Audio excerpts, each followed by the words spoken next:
चलिए अब कुछ खबरें विस्तार से देखते हैं। उत्तर प्रदेश में विधानसभा चुनाव के पहले चरण में मतदान के पहले भारतीय जनता पार्टी ने घोषणा पत्र जारी कर दिया है, जिसमें बीजेपी ने यूपी की जनता से कई बड़े वादे भी किए। गृह मंत्री अमित शाह की मौजूदगी में बीजेपी का घोषणा पत्र जारी किया गया। बीजेपी ने अपने घोषणा पत्र को लोक कल्याण संकल्प पत्र का नाम दिया है। बीजेपी के घोषणा पत्र में किसान, रोजगार, कानून व्यवस्था, व्यवसाय, महिला सशक्तिकरण और युवाओं पर खास जोर दिया गया है। इस दौरान गृह मंत्री ने बीजेपी का चुनाव गाना भाजपा ने करके दिखाया है भी लॉन्च किया है। तो बीजेपी के मुताबिक सरकार बनी तो वो 25,000 करोड़ की लागत के साथ मुख्यमंत्री कृषि सिंचाई योजना शुरू की जाएगी और इसके अंतर्गत सभी लघु और सीमांत किसानों के लिए बोरवेल, ट्यूबवेल, तालाब और टैंक निर्माण के लिए अनुदान प्रदान किया जाएगा।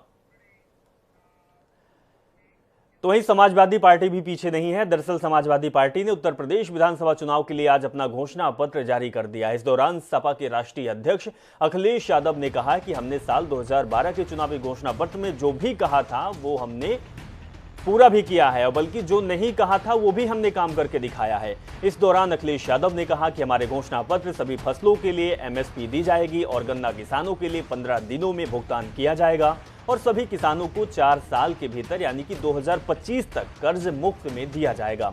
अखिलेश यादव ने बताया कि सभी किसानों को सिंचाई के लिए मुफ्त बिजली, ब्याज मुक्त लोन दिया जाएगा। किसान आंदोलन के दौरान शहीद किसानों के परिजनों को 25 लाख रुपए दिए जाएंगे, साथ ही स्मारक भी बनाया जाएगा। तो हम आपको बता रहे हैं कि आखिर बीजेपी का जो घोषणा पत्र था, संकल्प पत्र था, वह समाजवादी पार्टी के वचन पत्र से कितना अंतर रखता है, हम दोनों आपको ग्राफिक्स के जरिए दिखा रहे हैं।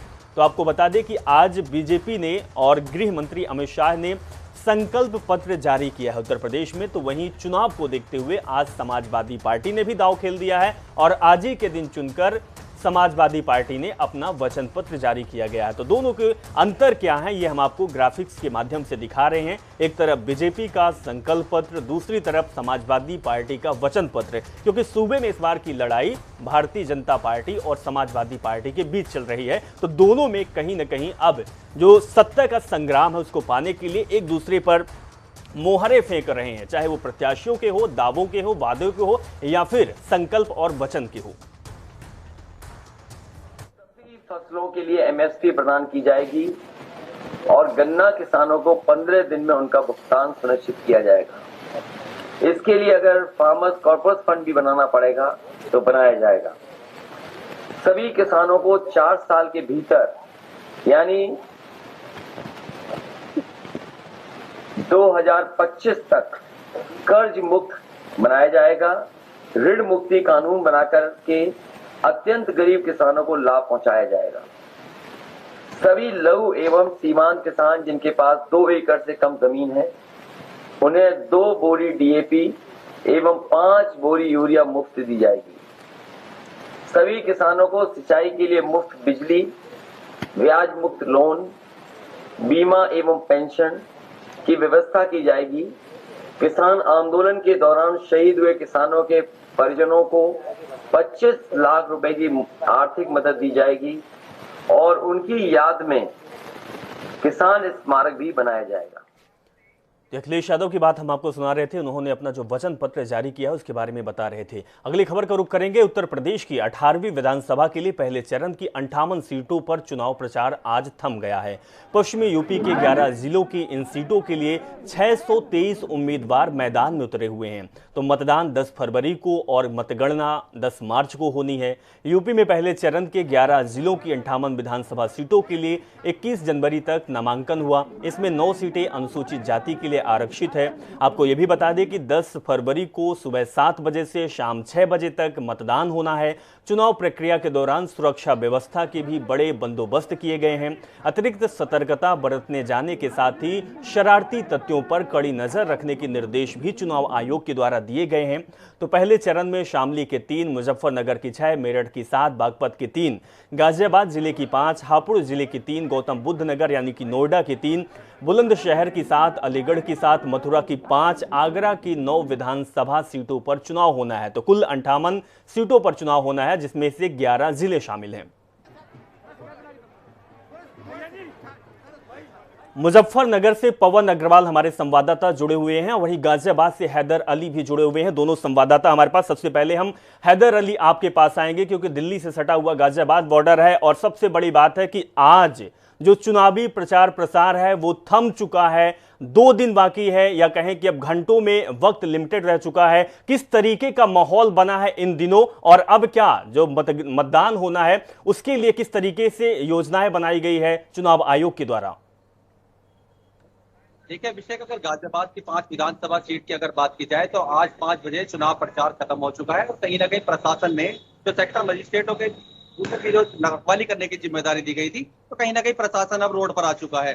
ड्रोन कैमरे से निगरानी की जा रही है ताकि कोई प्रत्याशी रोड पर प्रचार करने न निकल जाए। और इसके अलावा भी जहां बूथ को लेकर भी जितने भी बूथ एजेंट हैं, जितने भी जिनकी ड्यूटी लगाई जा रही है, उनसे प्रशासन की मीटिंग जा रही है। और यही वजह है कि आज जो लास्ट दिन था, इसमें बड़े बड़े दिग्गज नेता यहाँ पर अपने चुनावी प्रचार करने के लिए आए हुए। भारती आज गाजियाबाद में थी। इसके अलावा जो जयंत चौधरी हैं वो भी गाजियाबाद में आज मौजूद थे।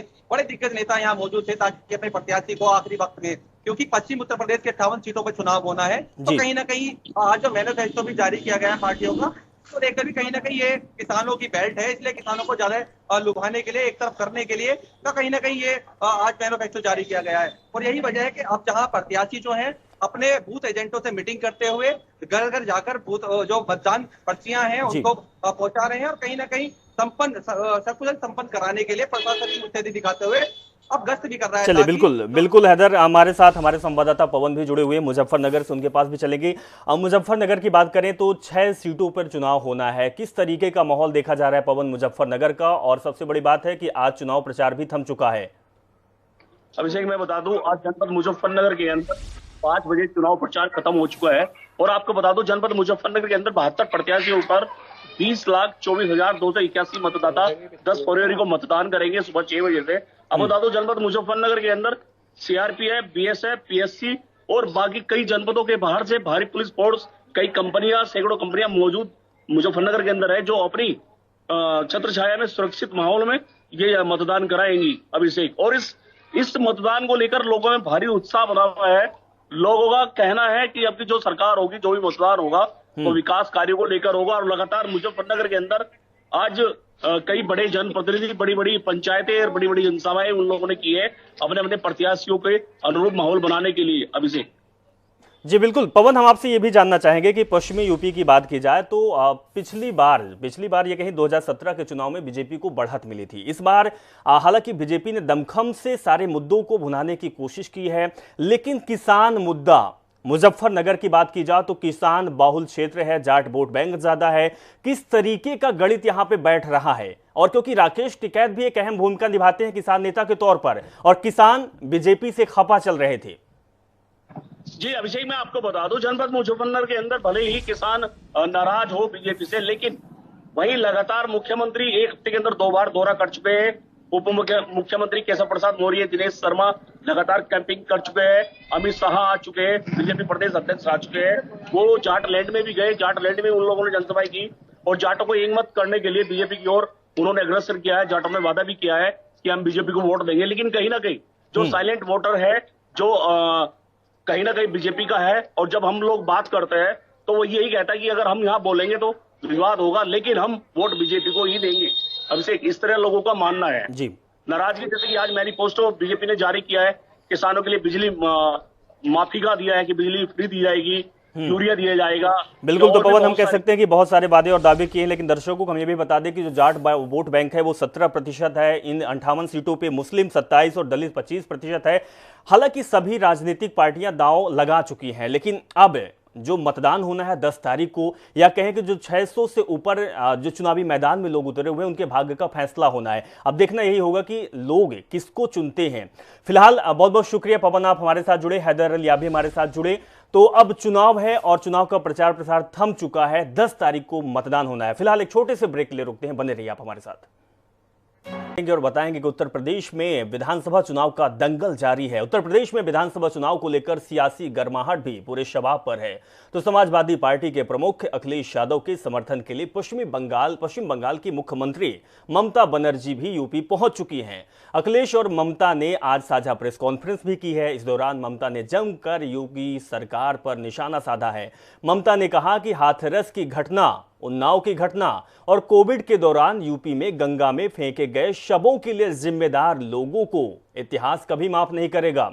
योगी जी, जब ये हो रहा था तब आप कहां थे? सवाल भी ममता बनर्जी ने पूछा है। तो योगी जी को उत्तर प्रदेश की जनता से माफी मांगनी चाहिए। ममता बनर्जी ने कहा कि आगे कहा, मैं आप सभी से समाजवादी पार्टी का समर्थन करने और उन्हें जीत दिलाने, भाजपा को हराने का आग्रह करती हूं। जो मौका दिया है मैंने उसी के लिए उसका शुक्रिया अदा करने चाहूंगी। समाजवादी पार्टी का हर नेता इधर में है, जितना भी संभव वर्चुअल मीटिंग है, कि अभी तो रैली भी नहीं अलाउ कर दिया, लेकिन बीजेपी का रैली सो अच्छा से चलता है, लेकिन हम लोग को रैली नहीं चलेगा। अगर हम इधर में रैली करते हैं हमारा अखिलेश मिलके, तो करोड़ों से ज्यादा आदमी आ जाते। एक डर के लिए रैली वगैरह वगैरह वगैरह वगैरह नहीं है। अभी मैं यूपी में कॉन्टेस्ट नहीं कर रहा है, इसी के लिए नहीं कर रहा है कि आज बड़ा लड़ाई है। देश को अगर बीजेपी से बचाना है तो हमारा जो भाई इधर में लड़ाई करता है अखिलेश यादव, उसको सपोर्ट करना पूरा तरह ये हमारा हक बनते हैं। मैं पहले 2-4 बात कहने के पहले माफी चाहूंगी कि हमारा हिंदी इतना अच्छा नहीं है। आपको पहले पसंद करना है। आप बीजेपी का झूठा बोलने से वोट देंगे ना, वास्तविक में जो काम करेंगे सबको लेके चलेंगे, आप उनका वोट देंगे। और कुछ लोग तो है जो बसंतों में कोकिल आता है ना, कुहू कुहू करते हैं। आपको क्या बोलते हैं आपका लैंग्वेज में? कोयल बोलता है। जो कोयल दोयल आता है, वोट काट के भाग जाता, वोट का बाद उसको देखा नहीं होता। बोलता है हमारा बंगाल में, तुम्हारा देखा नहीं गो, तुम्हारा देखा नहीं, तुम्हारा भेंट नहीं है, तुम्हारा साक्षात नहीं है, तुम्हारा भेंट नहीं है, तुमको मिलता नहीं है। माँ बहन को क्या हुआ है हमको बोलने का जरूरत नहीं है, इतिहास बताएंगे। पहले तो माफी मांगो, उसका बाद वोट मांगो।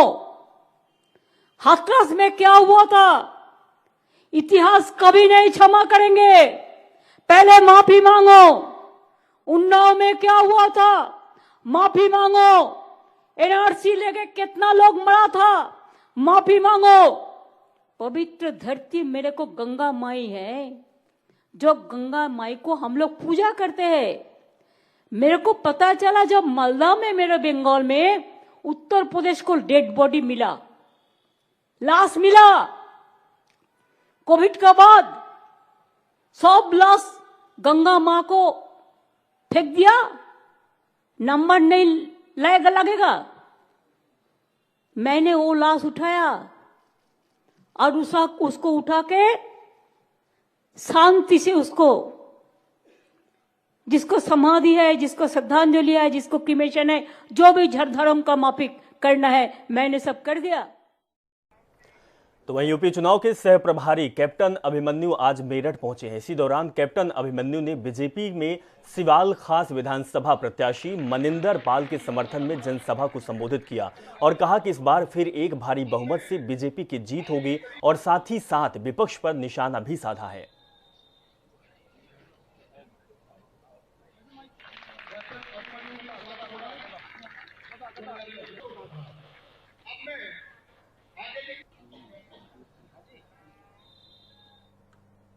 देवभूमि की बात करेंगे। देवभूमि के चुनावी समर में प्रधानमंत्री मोदी लगातार अपनी मौजूदगी दर्ज करा रहे हैं। मंगलवार को भी पीएम मोदी उत्तराखंड के उधम सिंह नगर और नैनीताल के मतदाताओं को विजय संकल्प सभा के माध्यम से संबोधित कर रहे थे। इस दौरान उन्होंने विपक्ष पर जमकर तंज भी कसा है। साथ ही कहा कि इस अमृत काल में उत्तराखंड और देश को नई ऊंचाइयों पर ले जाने का अवसर मिला है, इसीलिए इस बार का ये चुनाव बहुत ही महत्वपूर्ण है। पीएम मोदी ने कहा कि ये चुनाव इस दशक को उत्तराखंड का दशक बनाने में अहम भूमिका निभाएगा।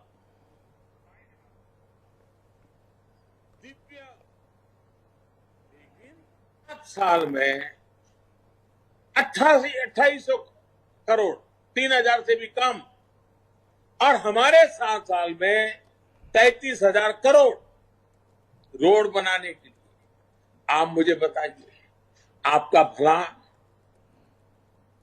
हम कर रहे हैं कि नहीं कर रहे हैं? 2014 के बाद सिर्फ 7 सालों में 13,500 किलोमीटर सड़कें बनाई, 13,500 किलोमीटर।